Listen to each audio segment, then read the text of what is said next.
In the name of the Father, the Father, and the Son, and the Holy Spirit. Amen. Come, Holy Spirit, fill the hearts of your faithful, and enkindle in them the fire of your divine love. Send forth your Spirit, and they shall be created, and you shall renew the face of the earth.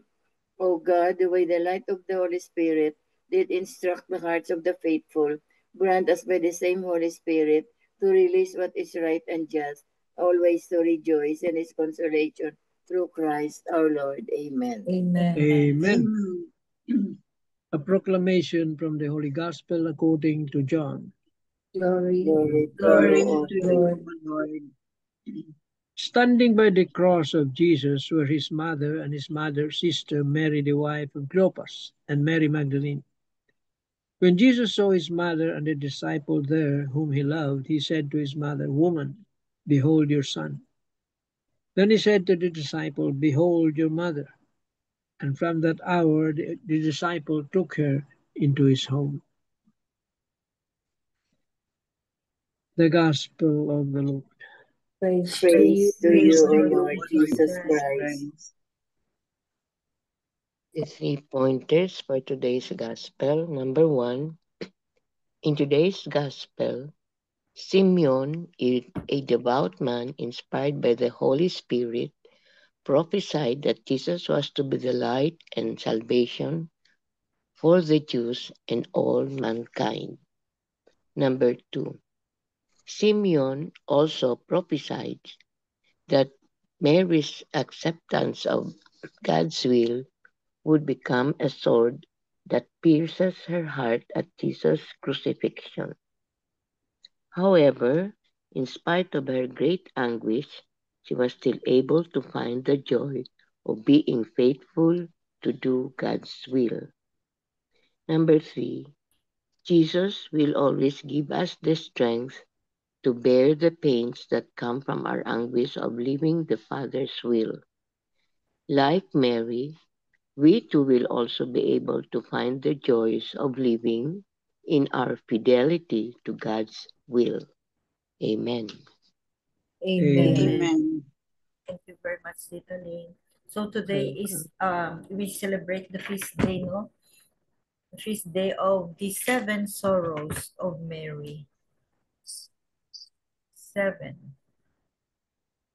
Uh, we are all mothers, no? And we understand, no? We understand the feeling of a mother, no? Itong seven sorrows niya is um I don't know how to describe, no, pero isa or dalawa lang ang sa atin is parang ayaw na natin, no, but kay Mama Mary is seven ang sorrows, no?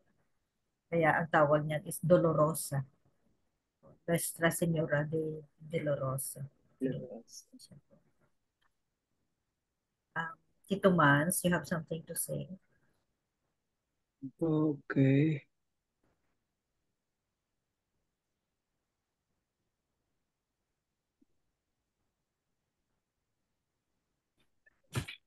It is a profound today, the meaningful and very real feast we celebrate today. Today we try to enter into the profound sorrow of the heart of our Blessed Mother as she endured the sufferings of her Son. Mother Mary loved her Son, Jesus, with the perfect love of a mother. Interestingly, it was that perfect love she had in her heart for Jesus that was the source of her deep spiritual suffering. Her love drew her to be present to Jesus in his own cross and sufferings. And for that reason, as Jesus suffered, so did his mother. But her suffering was not one of despair. It was a suffering of love. Therefore, her sorrow was not a sadness. Rather, it was a profound sharing in all that Jesus endured. Her heart was perfectly united with her son's, and therefore she endured all that he endured. This is true love on the deepest and most beautiful level. Today, on this memorial of her sorrowful heart, we are called to live in union with the Blessed Mother's sorrow. As we love her, we find ourselves feeling the same pain and suffering her heart still experiences. as a result of the sins of the world. Those sins, including our own sins, are what nailed her Son to the cross. When we love our Blessed Mother and her Son Jesus, we also grieve over sin. First our own, and then the sins of others. But it's important to know that the sorrow we experience over sin is also a sorrow of love. It's a holy sorrow that ultimately motivates us to a deeper compassion and deeper unity with those around us, especially those who are wounded that, and those caught in sin. It also motivates us to turn from sin in our own lives.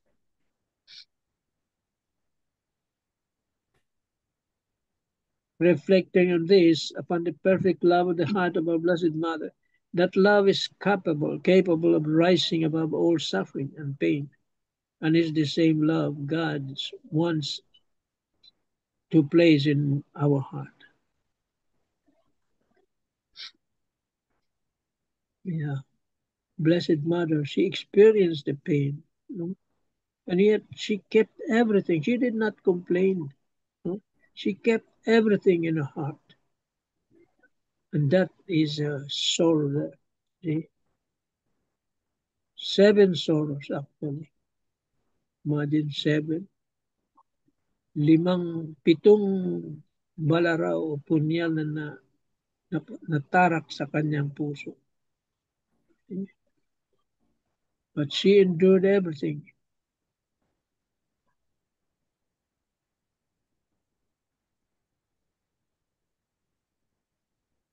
Amen tayo dyan. Amen.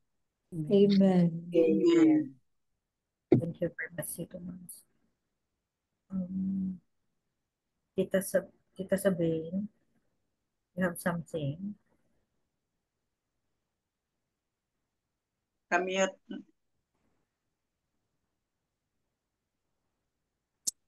Good evening. Good evening. The feast of Our Lady of Sorrow. So, in the gospel, Jesus appointed Mary as mother, not only of the beloved disciple, but of all disciples, hence of all Christians. This holds personal significance to us because through this, we can now call Mary our own mother. We feel immensely blessed that we have Blessed Mother to intercede on our behalf for her heavenly Son. We believe that when Mama Mary answers, she always says yes, like how she had obediently and freely cooperated with God's plan of salvation in her lifetime. Mary said yes, even at the foot of the cross, supporting Jesus' oblation and gift of self. She stood there, deeply sorrowed but strongly offering her loving presence to her Son until his death. Sabbath Mater Dolorosa stood the mother full of sorrow. As we celebrate the feast of Our Lady of Sorrows, may we pray for the same courage and strength that our Blessed Mother showed at the foot of the cross in dealing with our own sorrows.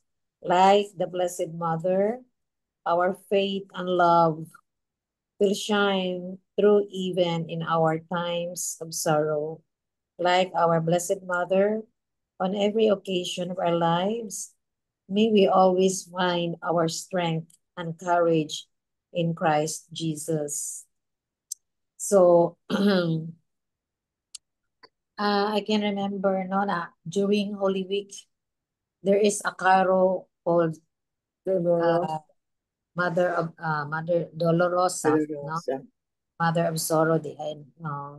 So, long time ago, my mother attend the procession before the death of Jesus kasi mag-position mga but ibang karo, pero doon siya magpo-follow kay Mother yung Dolorosa, no? Karo ni Mama Mary na Dolorosa, na she will barefoot, no? Walang tsinelas, gano'n. Sabi ko, why, ma, na it's not safe. Ano siya, ano na daw, sacrifice, first of all, and also, Panata. oo, panata niya. And I can also recall na, since that time nga, I'm still single, I can remember during my high school days pa na she will do the the parang ano ba yun na yung mag-call siya ng mga kapitbahay namin na mag-ano sila mag offering Mama Mary, ano ba yun, hindi naman ano lang, mag-walk with Mary sila, yung mga kapitbahay, at she's very particular in wearing dress yun talaga, at saka sayal skirt. Don't wear shorts or pants. Ganun siya ka very ino-honor talaga niya yung Mama Mary. And to the point na siya, mag yun talaga, mag-approach ng kung sino man yung mag-wear ng, and even sa amin, kasi tatlo kaming babae, yun talaga ang pinaano namin sa amin na, like Mama Mary, you have to wear brunda during mass, like, Veil. oo, yun, and I can remember that ng teenager years namin na,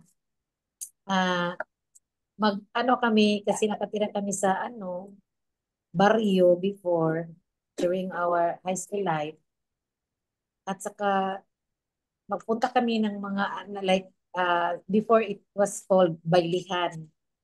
Ngayon iba na, parang discohan, ano ba yun, mga party-party. Sa time namin is sa baryo, may baile no, diskoral, parang gano'n, baile. Ayaw niyang magpunta kami. Pero yun lang, mawin namin siya, but with a condition. Siya, okay, sige, punta kayo after we do our Holy Rosary. So, gano'n, no? My mother, very devoted to Mama Mary. And siguro, of all her children, 5 lalaki,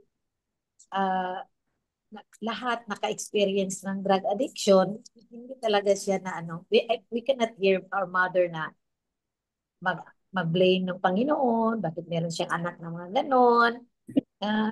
She always good ka ng hopeful, and always good ka ng go, still yun, on the go always every day na she will fulfill her duties to feed us, being also the breadwinner. There were times na siya na rin ang breadwinner. No, yung father namin wala ng trabaho. So, yun, kinukumply niya lahat ng being the mother and the parang provider sa family. At hindi namin nakita yung weakness talaga sa kanya. Siguro yun lang, Mama Mary talaga ang niya, siguro, di ba, yun siya yung mga intercessor natin, si Mama Mary. So, ganun siya at yun, yun sa magulang namin, yung sister ko, si Evelyn. Kasi, debutante talaga siya ni Mama Mary, no? Every first Saturday of the month, she will visit 7 Mama Mary's churches here in Cebu City. Kahit lang siya, maglakad, ganun. And the good investment, really, parang na siya, nag-i-invest siya kasi nang nag-collapse siya sa, CR nila, may aneurysm pala si manang ko, as a sister ko. And then, na siya, hindi pa siguro talaga, niya, time, and then, even though nag-craniotomy siya, binuhay siya talaga ng Panginoon, and of course, yung mga ano, yung mga sisters niya sa community, yung mga pare, yun, may isang sister niya sa community na, sister, nakita ko yung si Mama Mary sa ano mo while you are still in coma, hindi pa kayo nakamata. Nakita ko talaga, Mama Mary, ng uluhan mo yung your head in the hospital. Oh, really? Pero yun lang, nabuhay siya. Ngayon nga, nag-travel siya sa US ngayon. Na-denied yung Schengen visa pero na-approve yung US visa. Yes. Oh, grabe no, ang ano ba, ang Panginoon niya. Yun lang, ano kami sa kanya, yung nawala yung mother namin, siya rin pumalit na. Parang mother namin. Because, yun talaga, Marian, Mama Mary. Marian. That's all. Thank you. Amen. Amen. Thank you very much. So, if you look back no sa life natin, may mga sorrows din tayo. Ay, Marami. iba't iba lang. Marami. Either Marami 2, 3, 4, 5, sorrows. or countless. Oo. Mm. Just like Mama Mary ba. Pero ang ano dito ni Mama Mary, ang example is she is a symbol of compassion, no? Compassion and trust during her sufferings and ano during her sufferings, ang compassion ni Blessed Virgin Mary, no, and full of compassion siya, full of trust na what's going on in her life, no, lesson natin ito, what's going on in her life during those sorrows, no.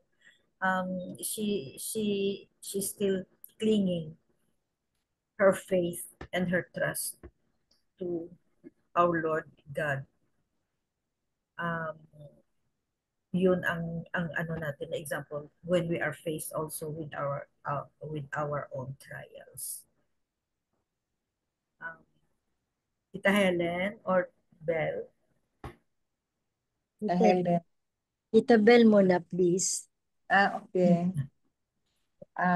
Today, we celebrate the Twin Feast. Di ba kahapon, the exaltation of the cross. Today, Our Lady of Sorrows. So there were 3 points that Father Tito touched on in his homily. The first is, the feast reminds us how deep Mama Mary shares in her the mission of her son. No? From the very beginning, from the time that she was conceived in the womb of Saint Anna, no? Because she was conceived in her Immaculate Conception also. Then the second is how she shares in the prayer life of her son. Then the third is the fidelity and the constancy in sharing her son's mission. So, number 1, the first title of Mama Mary was really the Mary, Mother of God. Then Mary as the Mother of the Savior.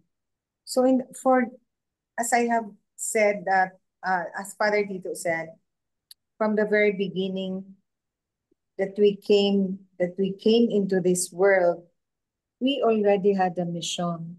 So I was reminded by what Tito Manny said na it's his really destiny to be single. Sabi ko, we already have the destiny from the time that we were conceived in our mother's wombs, that we already had the mission.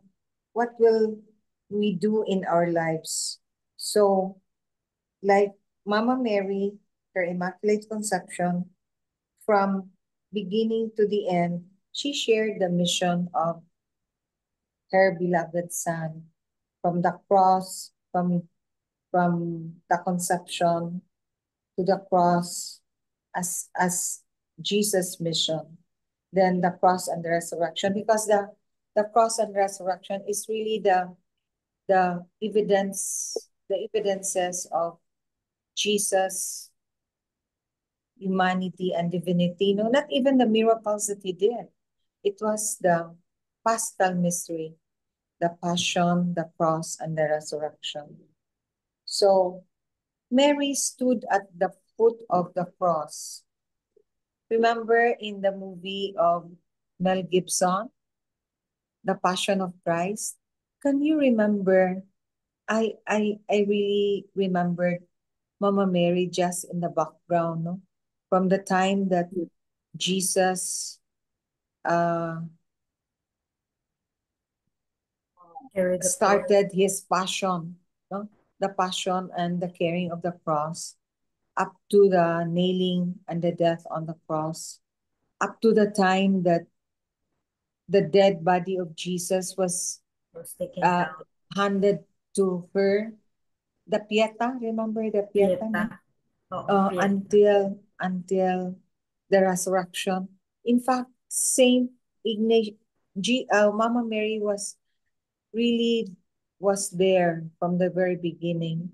And in fact, Saint Ignatius said that even if it's not in the scriptures, the resurrected Jesus appeared first to Mama Mary, not to not to Mary Magdalene, but to his mother, which we can understand, no? Because Mary was there all the time from the womb. That's the appropriate word, from the womb to the tomb. Mama Mary was there. And the third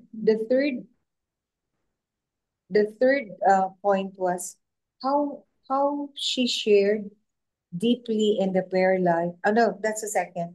How she shared deeply in the prayer life of Jesus, because the statement, how she kept this in her heart, actually is how she shared across from conception to the cross to the resurrection. How she became the first disciple, no? So the 7 sorrows of Mary. Can you imagine the seven knives or swords that pierced her heart? So when Jesus asked God the Father, am I doing this your way in all the things that he did? Mama Mary also did that. Am I united with my son's mission? So the third point was how the Blessed Mother lived out her mission, her constant discipleship from the womb to the tomb. So that's what Mama Mary did in her life.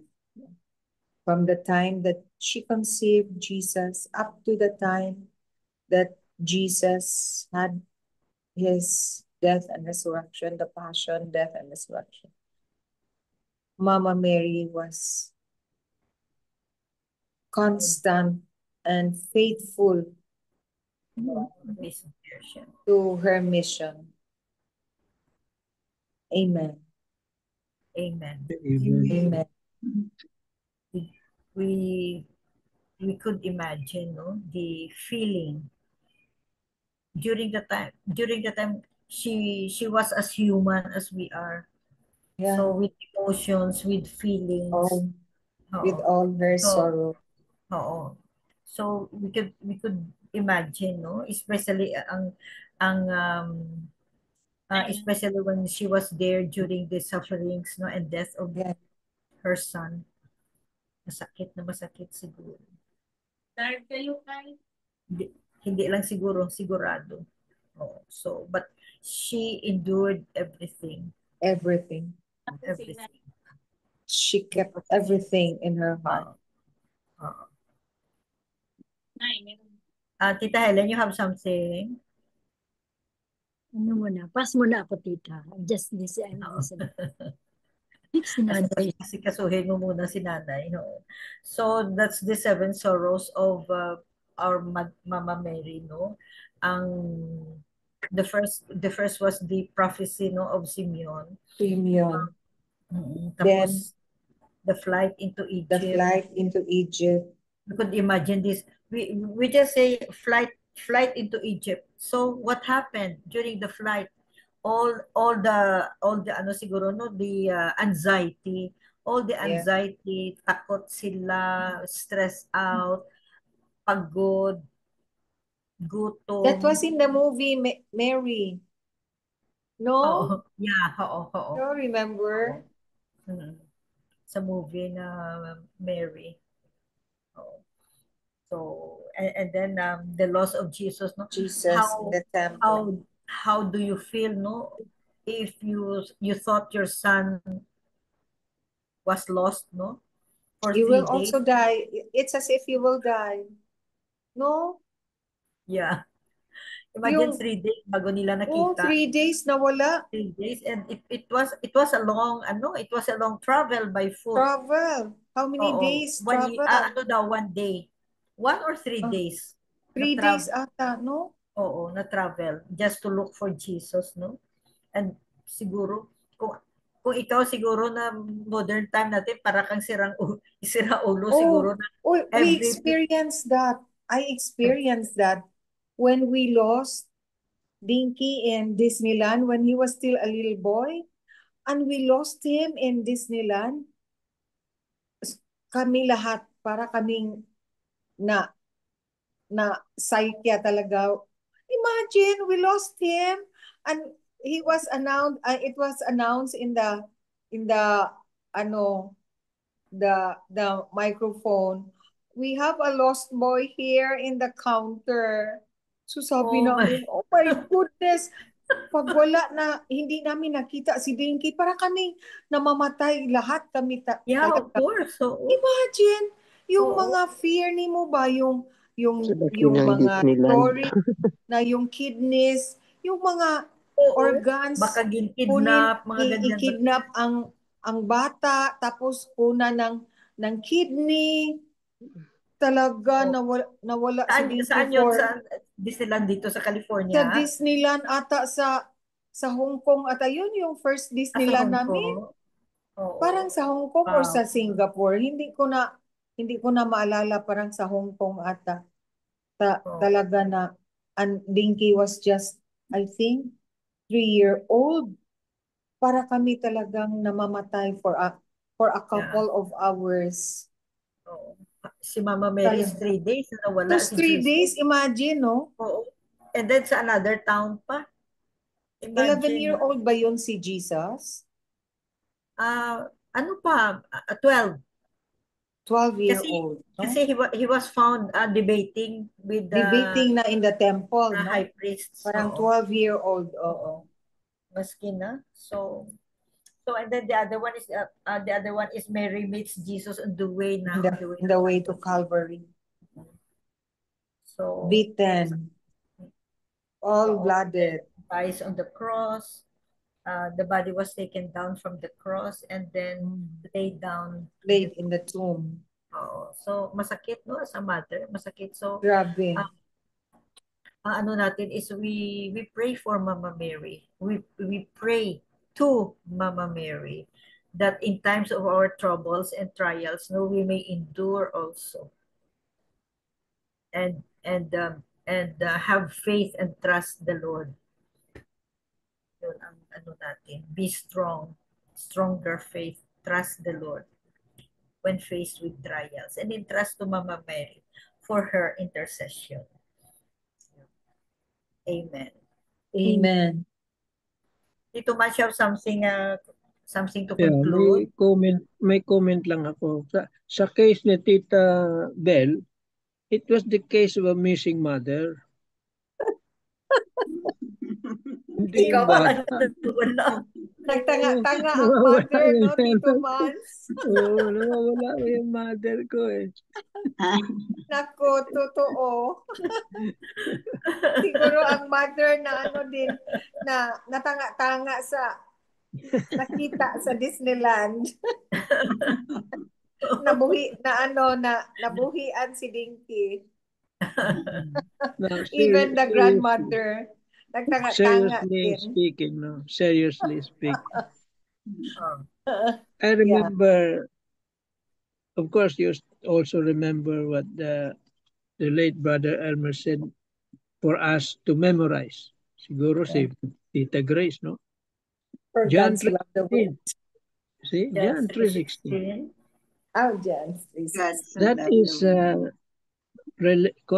it has something to do with our predestination. We are predestined for heaven. See, but John 3:16, you will notice that there is a verse there which says, which is